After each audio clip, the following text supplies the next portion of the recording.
This is the Truth Network. Bible Wonders of Habakkuk.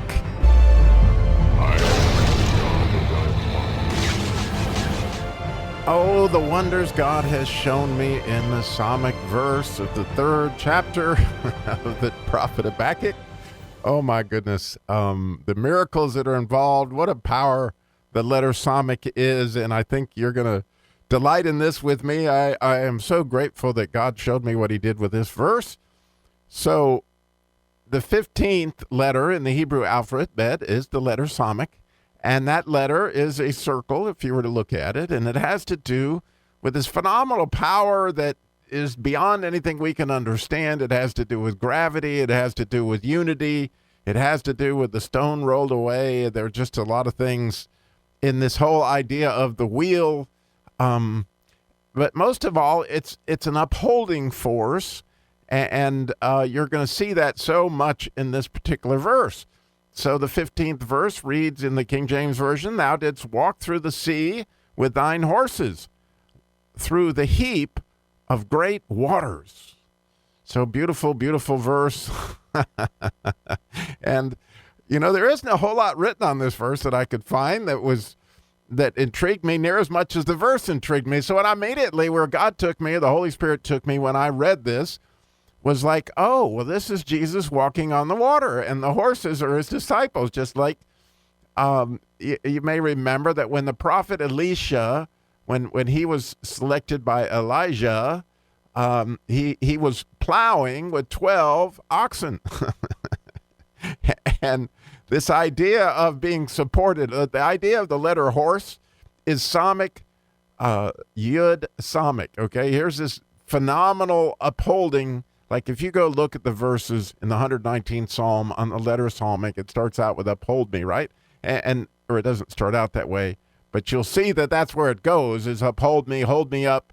That's everything to do with the letter psalmic, and that's what horses do, is they hold you up, but they're also this fierce something to be reckoned with. And you know, the last verse in the psalmic version of the psalmic section of the 119th Psalm says, "My flesh trembleth for fear of thee, and I'm afraid of thy judgment." In other words, here is this tremendous force of the letter psalmic. And so, of course, these horses are in the midst of these great waters. And so you can't help but wonder, what are the waters? Well, if you look in Revelation 17, I believe it's verse 15, it talks about the waters are the nations, right? And so I don't know if you've ever thought about it, but this really pointed me to this. You know, one of the burning questions for so many people is, why did Jesus walk upon the waters? Well, it's interesting. In the Psalms, it talks about he treads on the waves. And in the book of Job, specifically chapter 9, verse 8, there again, it says that God would tread upon the waves. And so here we see that Jesus, you know, again, the day that Jesus walked on the water, if you read in Matthew, you'll see there was a tremendous wind that came up, and there were tremendous waves, which are these heaps of waters. And again, getting back to, you know, Revelation 17 and the idea of this being the nations, and they rise up as waves.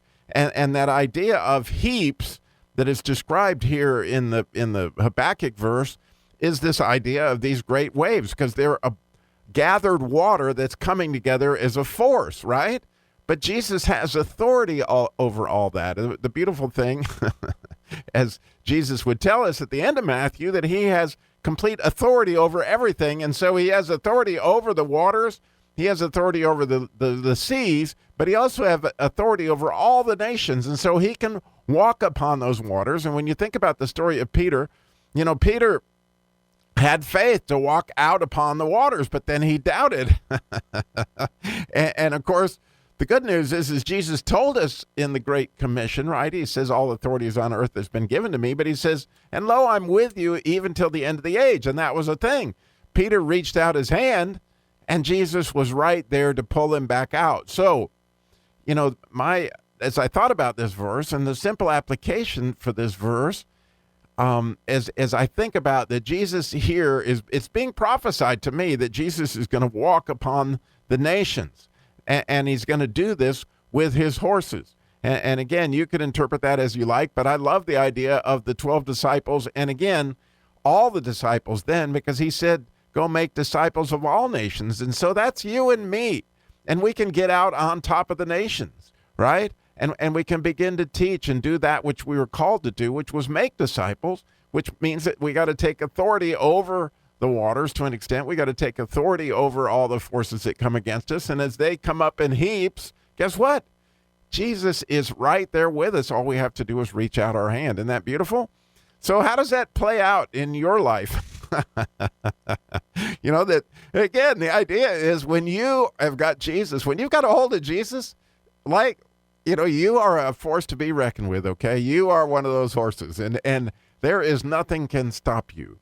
And the perfect example for me is always on the radio, and I think about how uncomfortable I was when I first started doing this, because I really, when God called me to start my radio show, I was not at all comfortable with public speaking, believe me. And when Stu, and I went to Stu, and he said, yeah, this is a great idea. I want you to start this Saturday.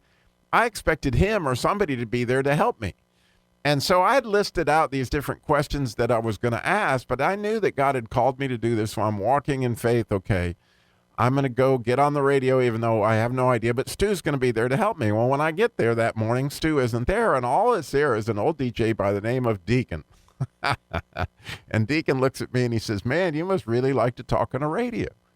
And I said, no. And I mean, he said, well, you know, you can't have no dead air. And I said, well, a bunch of people are going to call me. This is a call-in show. You know, he said, ain't nobody going to call you. Nobody knows who you are. Well, you know, Jesus was right there with me. There's no doubt that he was, because I preempted Tony Evans' show, and that he has a great audience. And as soon as I ask all my questions that, you know, should you trade your car in the spring or the fall, or should you take the rate or the rebate, and all these different questions that I thought people would have for a car dealer.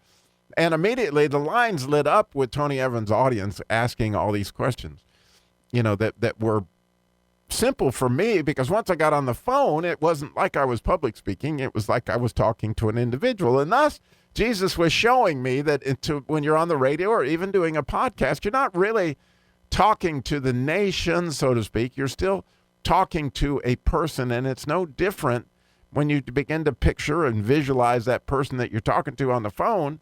It's similar when you're out on the ocean. But the good news is, no matter what, Jesus has a hold of your hand. And so when I think about if there was a force that ever happened because of me being on the radio, it wasn't Robbie. If Robbie died, Robbie didn't want to be on the radio. I can assure you that Robbie wanted no part of the radio. But the good news is I was obedient to God, and then he made it a force to be reckoned with. And if the Christian Car Guy Show bears fruit, is because of him, right? And all we do is uphold, like, the idea of a horse, right? We're just the disciples, but he is the conquering rider that comes forth. And so I don't know about you, but this verse is always going to hold a special place for me. Like, I think through it, I understand both Revelation and Job better, and I certainly understand Matthew, I think it's 16, where Jesus walks on the water. I mean, that whole idea of, you know, it's in all the Gospels that Jesus is going to walk on the water. It's just in one of the Gospels, I think, where Peter walks on the water. But nonetheless, it's a wonderful thing to ponder. Why did he do it? What was he trying to teach us? And most of all, I love the fact that I can just reach out when I start falling underneath the waves, these heaps of water that are described in this verse. And right, he's right there with us. Thanks for listening.